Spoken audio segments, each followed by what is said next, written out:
mulakan sesi penjelasan dalam Dewan Yang Mulia ini, saya ingin menzahirkan penghargaan, ucapan terima kasih kepada semua ahli-ahli yang berhormat dan juga terutama kepada petugas Pelaksana Hadapan, semua kementerian, agensi kerajaan, pihak swasta, pertubuhan bukan kerajaan dan seluruh rakyat Malaysia yang sentiasa bersatu dalam membendung penularan COVID-19. Terima kasih kepada semua.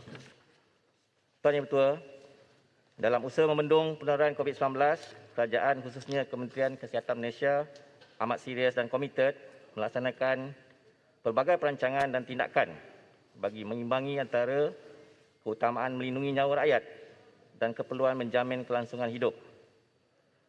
Pandemik COVID-19 ini turut memperlihatkan peri pentingnya kerjasama di semua peringkat jentera pelaksana kerajaan dalam mencegah, mengesan dan menangani pandemik ini. Setelah lebih setahun pandemik COVID-19 melanda seluruh dunia, sebanyak 154.2 juta kes COVID-19 dengan 4.2 juta kematian direkodkan sehingga kini. Manakala sehingga 26 Julai, iaitu semalam, Malaysia telah merekodkan keseluruhan sebanyak 1,227,954 kes positif dan 8,201 kes kematian. Selain daripada itu, jumlah kumulatif sembuh pula direkodkan adalah sebanyak 83.1%, iaitu 853,913. Semenjak kes pertama COVID-19 dikesan di Malaysia pada 25 Januari 2020, Malaysia telah menghadapi 3 gelombang jangkitan COVID-19. Gelombang pertama 25 Januari 2020 hinggalah 15 Februari 2020 hanya mencatatkan 22 kes COVID-19 dan tiada kematian. Seterusnya pada gelombang kedua, iaitu 27 Februari 2020 hinggalah 19 September 2020, terdapat sebanyak 10,145 kes COVID-19 dengan 130 kes kematian. Pada masa ini, negara sedang berdepan dengan gelombang ketiga COVID-19 yang lebih mencabar, lebih-lebih lagi dengan kemunculan beberapa varian baru yang agresif, sekaligus meningkatkan kadar keberjangkitan virus COVID-19. Peningkatan jangkitan dalam gelombang ketiga adalah melalui kes sporadik yang tiada kaitan dengan kes kluster. Gelombang ketiga yang bermula pada 20 September 2020 dan masih berterusan hingga sekarang, iaitu pada tarikh 29 hari bulan 7 2021 merekodkan sebanyak 1,017,787 kes positif dan 7,864 kes kematian. Walaupun bilangan kes positif COVID-19 adalah agak tinggi, namun bilangan kes serius yang tergolong dalam kategori 3, 4 dan 5 berdasarkan keadaan klinikal kes semasa baru didiagnosis ataupun didiagnosa adalah kecil berbanding dengan jumlah keseluruhan kes.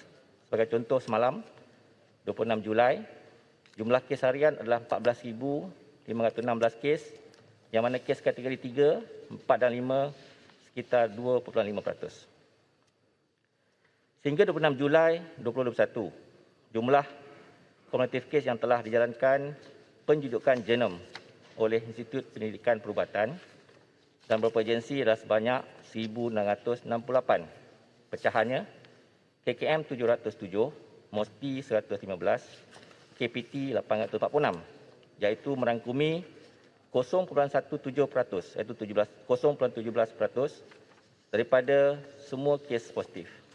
Daripada jumlah ini, bilangan variant of concern ataupun VOC, Severe Acute Respiratory Syndrome, Coronavirus 2 adalah 409 kes dan dapati bahawa kes yang melibatkan VOC semakin meningkat sejak Mei 2021. Perkembangan ini adalah sejajar dengan situasi di negara lain di mana VOC seperti varian Delta mempunyai kadar kebolehjangkitan yang lebih tinggi. Untuk meningkatkan lagi kapasiti penjujukan genom, satu konsortium yang melibatkan 3 kementerian iaitu KKM, Kementerian Sains, Teknologi dan Inovasi, Kementerian Pendidikan Tinggi telah ditubuhkan. Konsortium ini melibatkan beberapa institusi dan universiti telah menerima peruntukan sebanyak 3 juta ringgit untuk menjalankan penjujukan genom SARS-CoV-2 sebanyak 3,000 sampel dalam masa 3 bulan bermula Ogos ini 2021 supaya bilangan sampel yang dijalankan penjujukan genom melebihi 1% daripada semua kes positif. Sebagai perbandingan, kapasiti penjujukan genom di beberapa negara ASEAN adalah berikut. Singapura 6%, Thailand 0.43%, Vietnam 0.3%, Indonesia 0.11%, Cambodia 0.82%. Antara kriteria yang digunakan untuk pemilihan sampel termasuk sampel yang mempunyai kitaran ambang ataupun cycle threshold value kurang daripada 25. Sampel daripada kluster positivity tinggi, kes kematian ataupun board index atau kes ICU.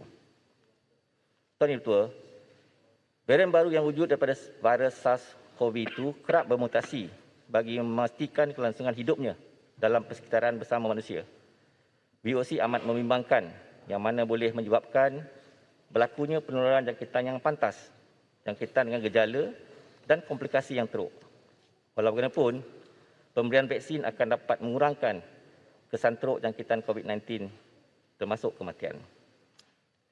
Tindakan menangani pandemik COVID-19. Bagi menangani pandemik COVID-19, kerajaan sentiasa mengambil pendekatan menyeluruh konsep whole of government and whole of society bagi melindungi nyawa dan memastikan kelangsungan hidup rakyat serta memulih ekonomi negara. Mengambil kira situasi pandemik COVID-19 global dan dalam negara yang masih meningkat, kerajaan telah mengambil pelbagai tindakan dalam memastikan rakyat Malaysia sentiasa dilindungi daripada risiko jangkitan dan seterusnya mencegah penularan COVID-19. Antara tindakan yang diambil adalah 20 perkara yang saya akan edarkan. KKM telah menggariskan 5 strategi kesihatan awam bagi menangani COVID-19 sepanjang Perintah Pergerakan ataupun PKP Pasal 2.0. Strategi tersebut yang digariskan adalah memutuskan rantaian transmisi, mengurangkan mobiliti dan kematian, pengukuhan diagnostik dan surveillance, mencapai imuniti kelompok dan meningkatkan kesedaran serta pemberdayaan norma baru. Manakala terdapat 10 strategi kerajaan pelbagai agensi dalam menghadapi pandemik COVID-19 termasuklah pengurusan sektor ekonomi dalam pasal PKP 2.0. Strategi yang telah digariskan ialah tindakan perundangan melalui ordinan darurat, pengurusan tempat kerja, tempat tinggal pekerja, pematuhan SOP di tempat kerja, pemantauan pematuhan menyeluruh, melaksanakan program saringan secara agresif, skuad anti-basmi COVID-19, membebaskan sukarelawan, penempatan sementara sektor awam, program imunisasi COVID-19 kebangsaan, penggunaan teknologi dan naziran pelaksanaan tindakan. Selain daripada itu, kerajaan menerusi sidang khas Majlis Keselamatan Negara bilangan 31/2020 yang diadakan pada 17 Oktober 2020 telah bersetuju agar Yang Berhormat Menteri Kanan Pertahanan mempengungsikan pewujudan satu jawatankuasa yang meliputi kumpulan-kumpulan kerja fokus. Dalam hal ini, KKM diberi tanggungjawab untuk merajui kumpulan kerja satu, iaitu sekuriti kesihatan, bagi memastikan Malaysia mengurangkan risiko ancaman dan pulih daripada pandemik melalui tindakan bersepadu di peringkat antarabangsa, peringkat nasional, negeri, daerah dan lapangan, melalui perancangan yang strategik dan tindakan menyeluruh melibatkan semua pihak dari sektor kerajaan, swasta, NGO dan setiap individu. Pelan tindakan kumpulan kerja satu, sekuriti kesihatan mengandungi 8 strategi, 35 program dan 141 inisiatif. Tuan Yang Ketua, KKM sentiasa berusaha untuk meningkatkan kapasiti ujian bagi pengesanan COVID-19, iaitu melalui kerjasama berterusan dengan pelbagai agensi kerajaan dan pihak swasta. Sehingga 26 Julai semalam 2021, terdapat 51 makmal kerajaan di bawah KKM, KPT, Kementerian Pertahanan dan MOSTI dan 43 makmal swasta mempunyai kapasiti untuk menjalankan ujian RT-PCR SARS-CoV-2 di seluruh negara dengan kapasiti ujian sebanyak 122,603 ujian sehari. Berbanding dengan kapasiti ujian RT-PCR pada bulan Mac 2020 yang hanya 6,210 ujian sehari, iaitu peningkatan sebanyak 1,874%. Berdasarkan peningkatan keupayaan ini, kapasiti ujian di setiap negeri telah ditingkatkan. Sebagai contoh, di negeri Selangor, bilangan ujian RT-PCR yang telah dijalankan pada tahun 2020 ada sebanyak 840,165 dan jumlah ini meningkat kepada 2.43 juta dalam tempoh 6 bulan pertama tahun 2021. Malaysia adalah antara negara pertama yang menggunakan kaedah ujian RT antigen SARS-CoV-2 untuk pengesanan COVID-19 di fasiliti kesihatan dan lapangan. Ujian RT antigen di Malaysia bermula pada Mei 2020. Sehingga semalam 26 Julai, ujian RT antigen SARS-CoV-2 yang telah dijalankan di fasiliti kesihatan kerajaan dan swasta adalah sebanyak 8,114,769. Selain itu, bagi memperkukuh surveillance COVID-19, terdapat 35 jenis saringan yang dijalankan termasuklah surveillance influenza like illness dan surveillance severe acute respiratory illness dalam mengesan awal kes dan kontak rapat bagi membendung penularan COVID-19. Pendekatan kesihatan awam, Tuan Yang di-Pertua. Dalam pengurusan pandemik ini, KKM telah menggunakan pendekatan kesihatan awam iaitu public health measure bagi melaksanakan tindakan afirmatif. Pendekatan kesihatan awam ini melibatkan kesiapsiagaan dan respon terhadap sebarang jenis kejadian kecemasan kesihatan awam, termasuklah pengurusan pandemik COVID-19. Sebagai langkah kesiapsiagaan menghadapi sebarang pandemik, Malaysia telah mengadakan WHO Joint External Evaluation ataupun JEE dan menjemput seramai 11 pakar yang dipilih oleh pihak WHO untuk menilai pelaksanaan International Health Regulation 2005 di Malaysia, meliputi 19 bidang teknikal yang merangkumi keseluruhan 49 indikator pada 21 Oktober hinggalah 25 Oktober 2019. Pihak penilai juga telah membuat lawatan ke beberapa fasiliti yang terpilih daripada pelbagai kementerian dan agensi. Hasil penilaian tersebut adalah seperti berikut. Malaysia mempunyai sistem keselamatan kesihatan bermatlamat jangka panjang melalui pembangunan dan pelaksanaan Plan Malaysia Strategy for Emerging Disease and Public Health Emergencies Work Plan (MySET 2) dan rangka kerja berkaitan.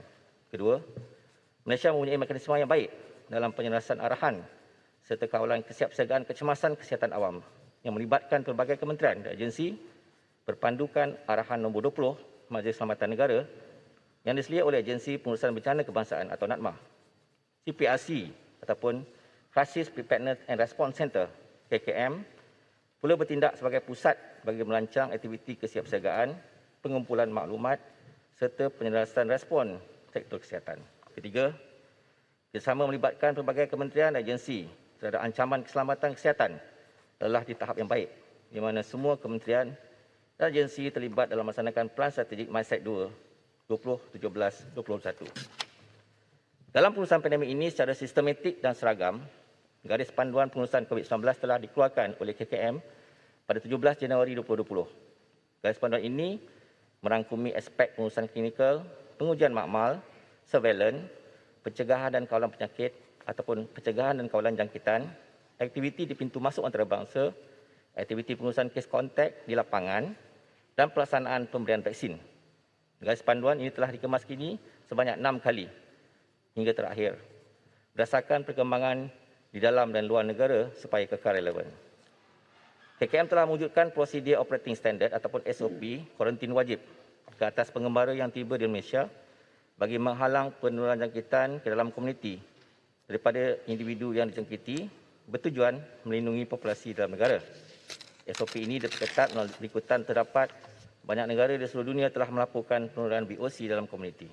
Manakala bagi pengawalan penularan COVID-19 dalam negara, mana-mana individu yang bergejala perlu melakukan ujian saringan COVID-19.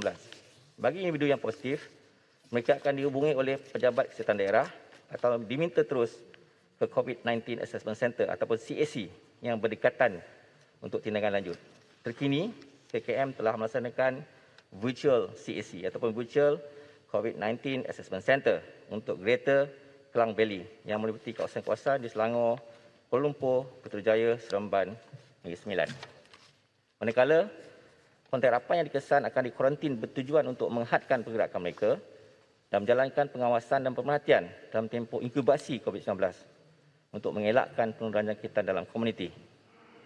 Pelaksanaan perintah kuarantin ini termaktub dalam Seksyen 15 Akta Pencegahan dan Pengawalan Penyakit Berjangkit 1988 ataupun Akta 342. Bagi mana-mana lokaliti yang dikesan mempunyai kadar jangkitan COVID-19 yang tinggi, Pihak kerajaan melaksanakan penutupan atau kawalan sepadan, termasuklah apa yang dipanggil PKP diperketat di kawasan bersasar.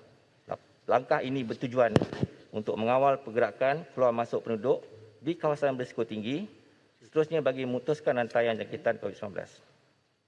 Tuan Yang Bertuah, pengaktifan pusat kesiapsiagaan dan tindak cepat krisis ataupun CPRC.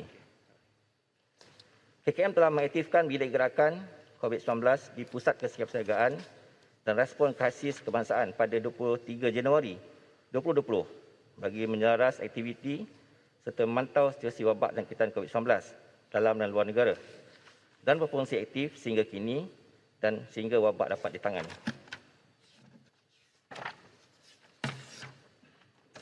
KKM telah menubuhkan sebanyak 180 buah CAC di seluruh negara bagi mengendalikan penilaian ke atas individu yang telah dikesan positif selepas menjalani ujian saringan COVID-19 untuk bertujuan untuk pertama, mengenal pasti tahap keterukan ataupun severity pesakit mengikut kategori 1 hingga 5 bagi tujuan rawatan susulan bagi mereka.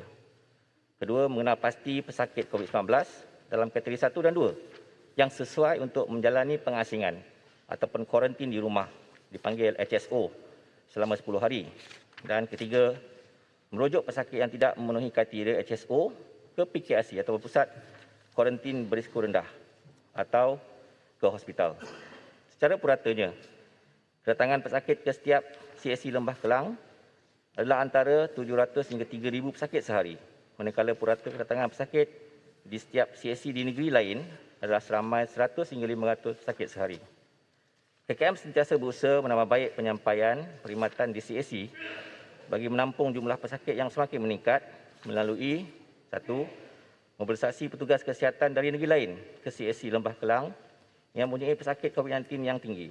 Kedua, pelantikan pengamal perubatan swasta iaitu private practice di bawah Seksyen 6 Ordinan Darurat Kuasa Kuasa Perlu 21 bagi membantu mantau dan memakaikan gelang tangan pengawasan pada pesakit COVID-19. 3. Penglibatan sukarelawan dari pelbagai agensi kerajaan. Keempat, mewujudkan call center berpusat untuk mengendalikan panggilan telefon berkenaan dengan COVID-19. Dan kelima, kolaborasi dengan pihak swasta mewujudkan CAC swasta atau private CAC. Tuan Yang Bertuah, bagi merawat individu yang dapati positif COVID-19, mereka perlu diasingkan dan dirawat sama ada di PKRC, hospital, bergantung pada keterukan ataupun severity pesakit. Dalam hal ini, KKM telah mewujudkan dua jenis PKRC ataupun Pusat Kuarantin Berisiko Rendah, iaitu awam dan swasta.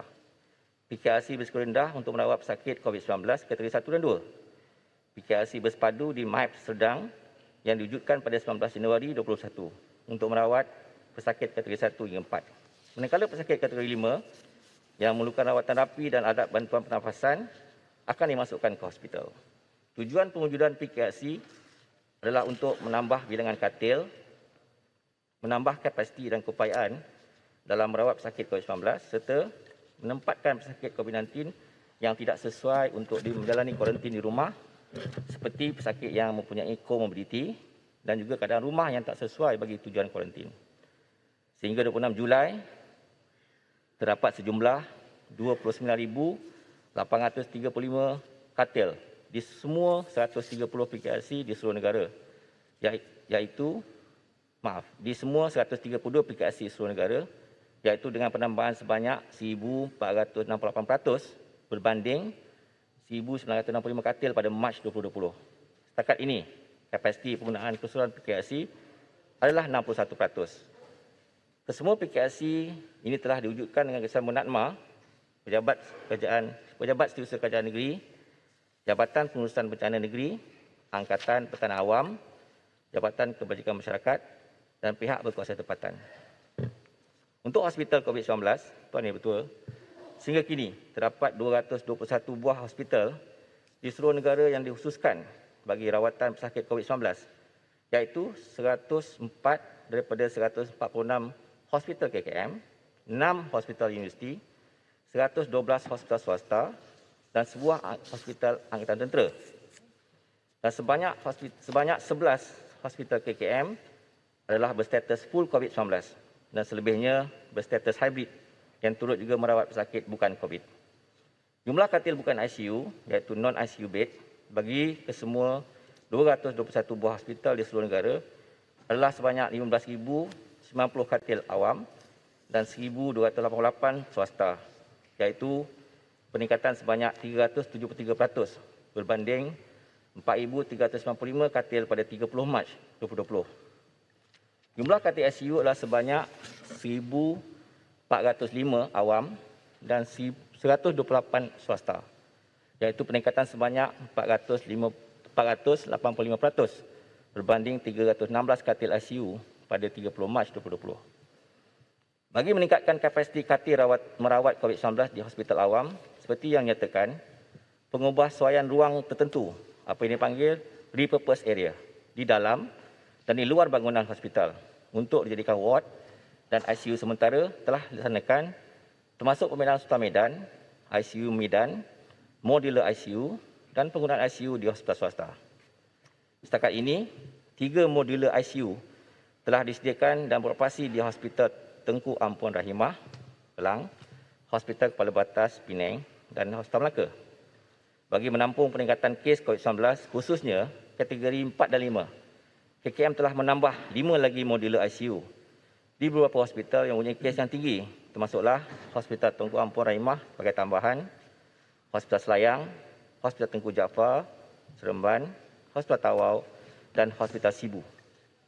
Selain daripada penyediaan fasiliti, peralatan-peralatan perubatan seperti katil pesakit, katil ICU, ventilator, patient monitor dan sebagainya turut dipertingkatkan bagi memperkukuhkan keupayaan sebagai kesiapsiagaan dalam menangani pandemik COVID-19. Kerjasama strategik rentas agensi kerajaan. Seperti yang telah dinyatakan, keupayaan negara menangani pandemik ini telah dibantu melalui kerjasama strategik rentas kerajaan dengan pelbagai agensi kerajaan dan bukan kerajaan bagi memastikan setiap intervensi dan usaha yang diambil dalam menurunkan kes COVID-19 dilakukan secara lebih komprehensif.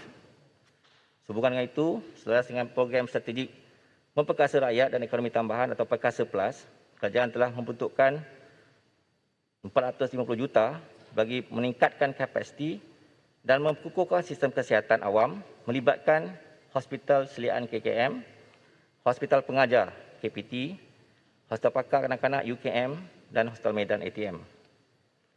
Sebanyak 350 juta disediakan untuk hospital di bawah KKM, 80 juta Hospital Pengajar, 20 juta bagi Hospital Medan ATM. Sebahagian peruntukan yang disediakan kepada KKM juga turut digunakan membiayai perolehan bekalan ubat, reagen, consumable dan peralatan perubatan sebanyak 30 juta untuk HPKK UKM dan 20 juta untuk Hospital Pengajar UPM.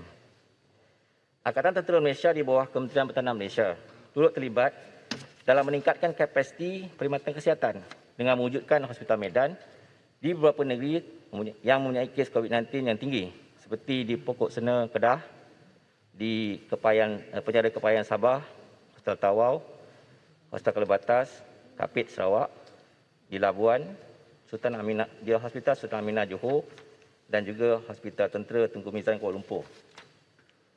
Di samping itu, Hospital Pengajar Universiti ataupun SPU di bawah KPT seperti Hospital Chancellor Tengku Mukris, Pusat Perubatan Universiti Melaya, Hospital Universiti Sains Malaysia, Hospital UiTM, Hospital Pengajar UPM dan hospital swasta turut sama dalam memberikan rawatan pada pesakit COVID-19.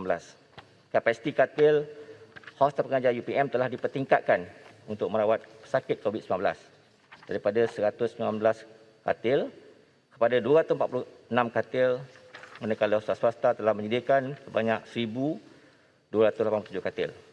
Pada 4 Jun 2021, sebagai langkah untuk meningkatkan kapasiti penyediaan kemudahan untuk merawat pesakit COVID-19, pemilikan sementara dan penggunaan sumber Hospital Pakar Kanak-kanak UKM telah dilaksanakan.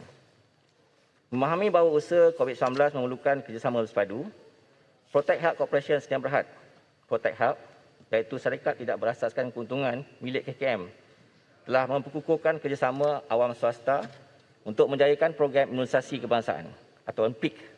Sehingga 26 Julai 2021, sebanyak 1,654 pusat pemberian vaksin apa yang dipanggil PPV, pengamal perubatan awam swasta, 31 PPV klinik pakar, 122 PPV hospital swasta, 25 PPV pusat jagaan ambulatory, 6 PPV AstraZeneca, 68 PPV integrasi, 48 PPV industri, 18 PPV mobile dan 6 NGO kesihatan telah terlibat bagi mempercepatkan kadar vaksinasi serta memaksimumkan akses vaksin kepada rakyat di seluruh negara.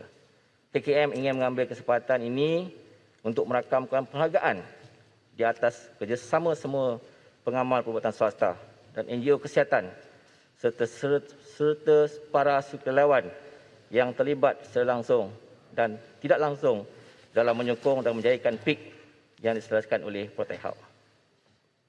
Tuan Ibu Ketua, inisiatif The Greater Klang Valley Task Force. Yang amat berhormat Perdana Menteri Malaysia mengambil perhatian serius dengan situasi semasa pandemik COVID-19 di Malaysia.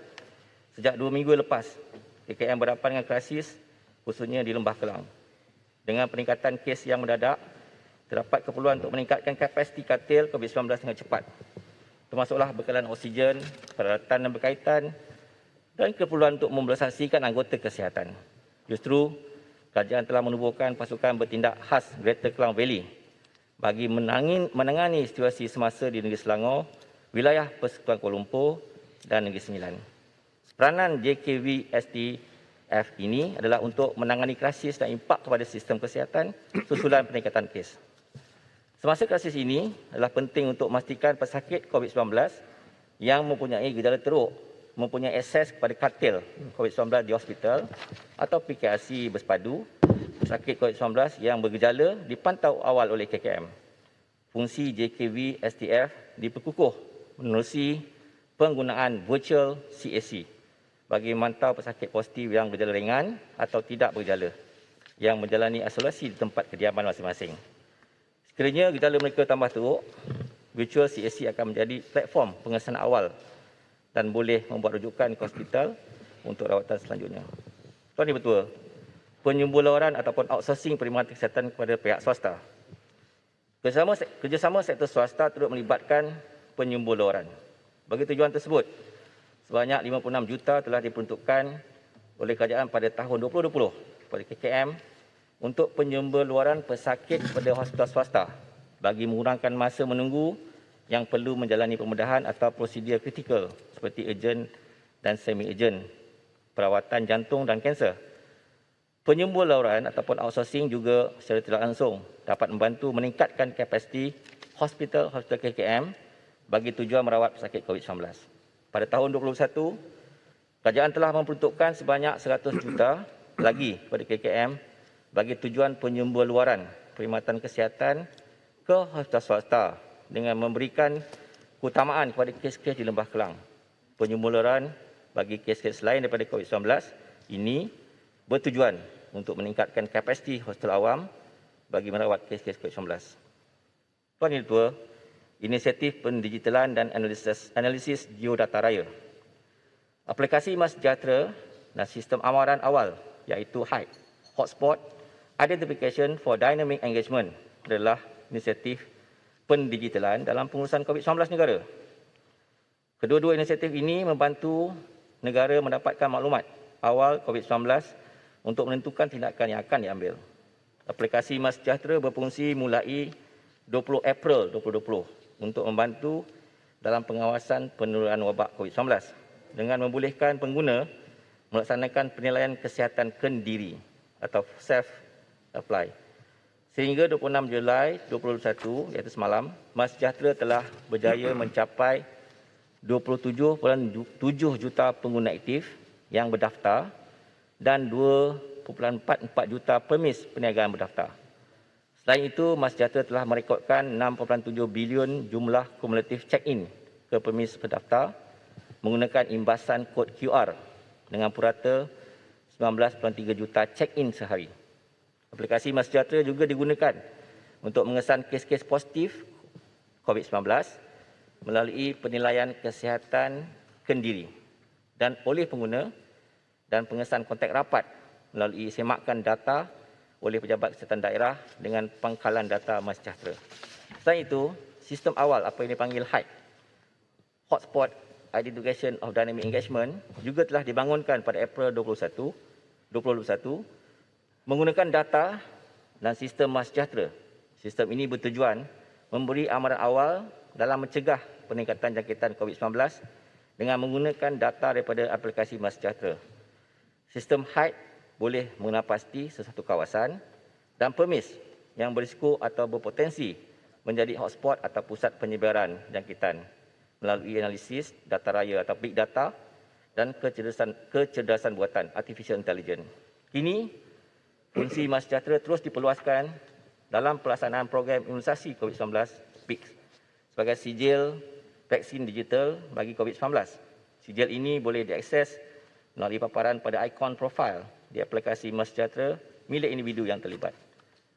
Selain itu, untuk memastikan pengurusan bekalan produk vaksin yang cekap, Vaksin Management System atau VMS telah dibangunkan.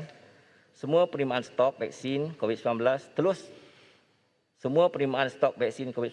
telah direkodkan melalui VMS yang juga berintegrasi dengan MySejahtera, mula dari pembekal hingga ke penerima vaksin boleh dipantau. Daripada aspek pengurusan wabak COVID-19, elemen lokasi adalah amat berguna bagi menapasti kawasan berisiko untuk menentukan corak penyebaran atau kluster yang berlaku. Melalui sistem GIS MyHDW, maklumat geospasial digunakan oleh CPRC di peringkat kebangsaan dan negeri dalam membuat keputusan bagi pemantauan bilangan kes serta langkah-langkah kawalan yang perlu diambil secara bersasar. Tuan Yang Di-Pertua, program vaksinasi merupakan langkah strategik yang dirangka oleh kerajaan bagi mendung wabak COVID-19 di negara ini.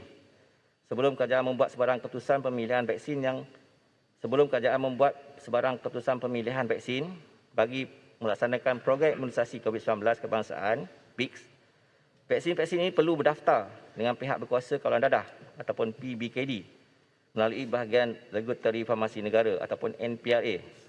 NPRA akan menilai data-data klinikal dan bukan klinikal bagi memastikan aspek kualiti, keselamatan dan keberkesanan vaksin tersebut adalah terjamin. Menyedari akses pada vaksin COVID-19 adalah sangat penting dan mendesak dalam keadaan pandemik.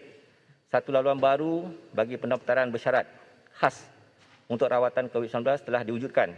Pada 3 Disember 2020, satu direktif beserta dokumen panduan berkaitan proses pendaftaran bersyarat bagi produk farmaceutical termasuklah vaksin semasa tempoh bencana telah dikeluarkan oleh NPRA.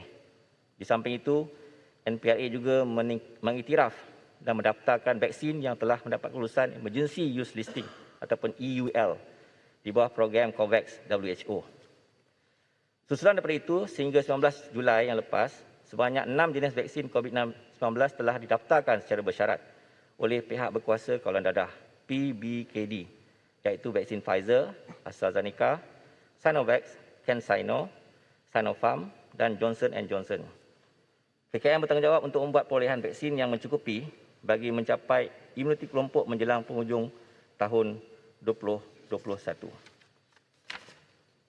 Berhubungan dengan kajian vaksin di Malaysia, sejak pertengahan tahun 2020, KKM melalui Clinical Research Malaysia ataupun CRM terlibat dalam perbincangan bersama beberapa syarikat farmaseutical antarabangsa berhubung kajian vaksin di Malaysia.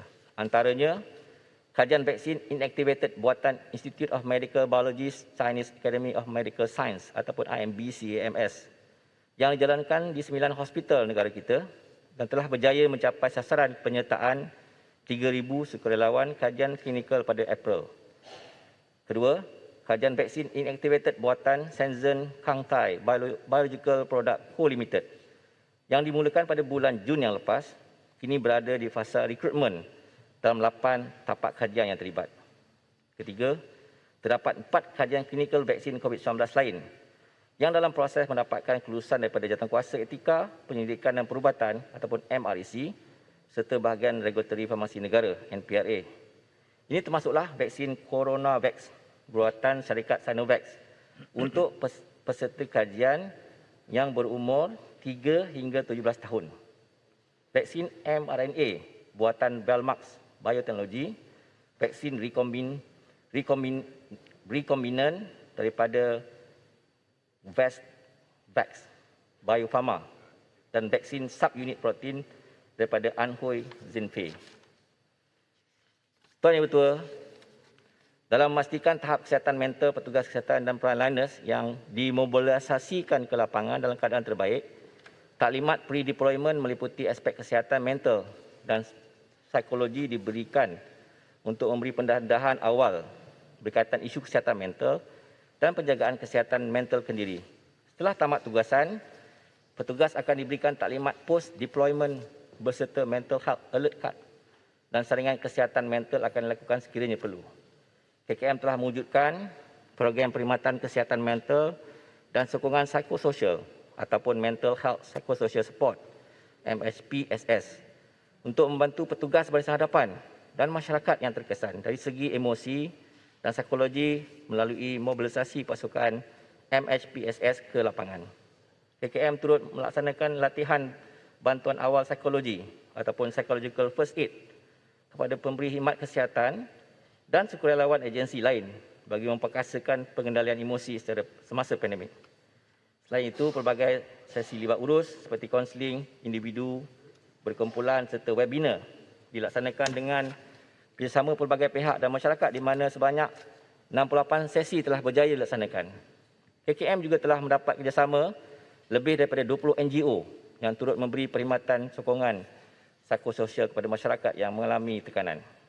Sejak 25 Januari 2020, KKM dengan kerjasama Mercy Malaysia telah mewujudkan talian bantuan sokongan psikososial yang berpusat di CPRC bagi memperluaskan bantuan sokongan psikologi melalui perkhidmatan atas talian untuk individu yang terkesan dengan COVID-19.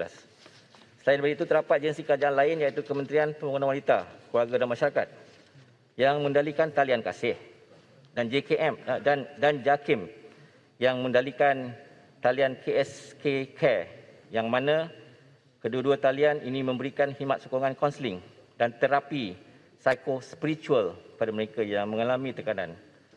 Pada tahun 2021, kerajaan telah memperuntukkan sebanyak 24 juta bagi pengurusan kesihatan mental untuk menangani isu masalah mental yang dihadapi masyarakat akibat pandemik COVID-19. Peruntukan tambahan sebanyak 20 juta bagi tujuan yang sama juga telah diluluskan pada 13 Julai yang lepas iaitu 2021 menjadikan keseluruhan peruntukan sebanyak 44 juta. Tuan Yang Dipertua, sebagai komitmen berterusan untuk membendung penurunan COVID-19, kerajaan telah menyediakan peruntukan sebanyak 7.13 bilion iaitu ringgit Malaysia 1 bilion pada tahun 2020 dan 6.13 bilion pada tahun 2021 untuk KKM melaksanakan tanggungjawab yang besar ini.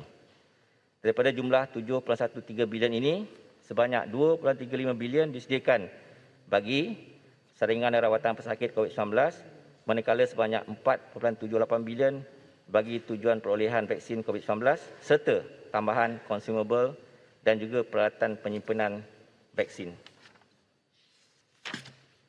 Tuan Dipertua, bagi aspek pengurusan sumber manusia pula, KKM ingin merakamkan penghargaan pada pihak yang terlibat meluluskan penjawatan dan pelantikan sumber manusia di KKM seperti berikut. Kementerian Kewangan telah meluluskan peruntukan emolument kepada pegawai di KKM yang kini berjumlah lebih 18 bilion iaitu 63% daripada peruntukan belanja mengurus KKM.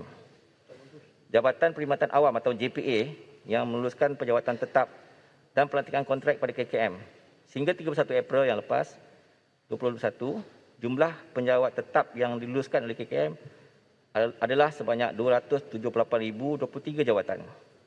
Selain itu, lebih 40,000 pelantikan secara kontrak telah diluluskan melibatkan implikasi kewangan sebanyak 4.3 bilion. Dan Suruhanjaya Perkhidmatan Awam yang melantik pegawai tetap dan kontrak di KKM. KKM telah membuat penugasan semula ataupun dipanggil mobilisasi secara dalaman bagi petugas kesihatan dan bukan kesihatan dari negeri tertentu ke negeri dan fasiliti yang mempunyai sumber manusia tambahan. Bagi tahun 2020, seramai 1,375 anggota perubatan dan 276 anggota kesihatan awam dari pelbagai kategori dan skim perkhidmatan telah dimobilisasikan dari Semenanjung dan wilayah Sarawak ke Sabah. Langkah ini bagi menampung keperluan perkhidmatan semasa penularan pandemik COVID-19 di wilayah Sabah. KKM turut melaksanakan pembelian perkhidmatan daripada sejumlah 200 kaunselor dan doktor swasta bagi menyokong perkhidmatan kesihatan mental dan perawatan perubatan bukan COVID-19 mengikut daerah dan lokaliti. KKM juga berkolaboratif dengan agensi awam lain bagi mobilisasi pegawai di bawah agensi berkenaan. JPA telah memberi kerjasama untuk mobilisasikan sejumlah 211 pembantu takbir kewangan untuk melaksanakan tugas kutipan fee di pintu-pintu masuk utama dan stesen kuarantin di seluruh negara termasuklah Sabah. Pejabat Setiausaha Persekutuan Sabah juga telah dijemput untuk menyediakan 69 orang pemandu kenderaan dari agensi awam di wilayah Sabah bagi menyokong khidmat logistik kesihatan di situ. Bagi tahun 2021 sehingga 20 Julai 2021, seramai 2,210 petugas dalam pelbagai kategori telah dimobilisasikan ke Kelantan, ke Sarawak, ke wilayah Persekutuan Kuala Lumpur, ke Hospital Kuala Lumpur, Negeri Selangor dan Negeri Sembilan. Selain itu, KKM telah melantik 1,519 petugas kesihatan kontrak tambahan berdasarkan kelulusan agensi pusat untuk ditempatkan di fasiliti kesihatan Selangor, Kuala Lumpur, Negeri Sembilan dan Hospital Kuala Lumpur. Penempatan ini bertujuan bagi memenuhi keperluan tambahan sumber manusia di Lembah Kelang agar kes-kes COVID dapat dikendalikan dengan pantas, cekap dan berkesan. Tuan Yang Dipertua, Malaysia bukanlah satu-satu negara yang sedang menghadapi peperangan melawan pandemik COVID-19 di dunia. Sehubungan dengan itu, penting bagi Malaysia menjalankan hubungan kerjasama antarabangsa dan berkongsi sumber dan pengalaman yang ada dengan luar negara. Pada 24 November 2020, kerajaan telah menandatangani perjanjian bersama The Global Alliance for Vaccine and Immunization ataupun Gavi untuk menyertai fasiliti COVAX. Perjanjian ini membolehkan kerajaan Malaysia membuat perolehan vaksin COVID-19 bagi 10% populasi penduduk Malaysia. Sehingga kini kerajaan telah menerima sejumlah 828,000 dos vaksin jenis AstraZeneca dari fasiliti COVAX yang dihantar ke Malaysia secara berpasar. Selain itu, Malaysia telah diberi peluang untuk menjadi ahli WHO Executive Board bagi tempoh 3 tahun, buka kuasa Mei 2021 hinggalah Mei 2024. Penglibatan Malaysia sebagai ahli lembaga eksekutif WHO akan memberi kelebihan kepada Malaysia untuk menyumbang pada proses membuat keputusan dan dasar-dasar kesihatan di peringkat tertinggi. KKM juga ingin merakamkan strategi penghargaan pada semua penyumbang di kalangan individu, syarikat swasta, badan korporat dan NGO yang telah sudi menyumbangkan wang tunai ke dalam tabung COVID-19 serta pelbagai peralatan perubatan dan bukan perubatan, PPE, reagen, bekalan makanan dan lain-lain untuk keperluan KKM dalam mengharungi pandemik COVID-19. Semoga sumbangan suci murni ini mendapat keberkatan ilahi. Tuan Yang Bertua, Institusi Kesihatan Negara ataupun NIS melalui Institut Pendidikan Sistem Kesihatan telah menghasilkan 4 naskah penerbitan berkaitan pandemik COVID-19 seperti The COVID-19 Chronicle of Malaysia in the Face of Pandemic, The COVID-19 Chronicle of Malaysia Navigating the Storm, Malaysian Health Sector Response to COVID-19 Pandemic Country Report 1, Malaysia Health Sector Response to COVID-19 Pandemic Perspective from the Field Country Report 2. Semua penerbitan ini adalah berdasarkan segala aktiviti yang dilaksanakan oleh kerajaan sepanjang pandemik COVID-19. Pegawai dan para penyidik KKM khasnya dari NIS telah menerbitkan artikel-artikel saintifik pelbagai bidang dan aspek menangani COVID-19 di jurnal antarabangsa. Sehingga 25 Julai, sebanyak 74 artikel saintifik juga telah diterbitkan. Akhir sekali, Tuan Yang Bertua. Ya Bertua, Ya Bertua. Boleh minta PDF tak? Dia baca panjang dan banyak fakta. Email account dia dah tahu. Boleh minta PDF. Saya minta 45 minit. Banyak. Sangat boring lah. Lama. Menteri tengok jam berkali-kali. Ya, minta 45 minit hampir dah. Tuan Speaker, Sungai Buloh. Rakaman video ke?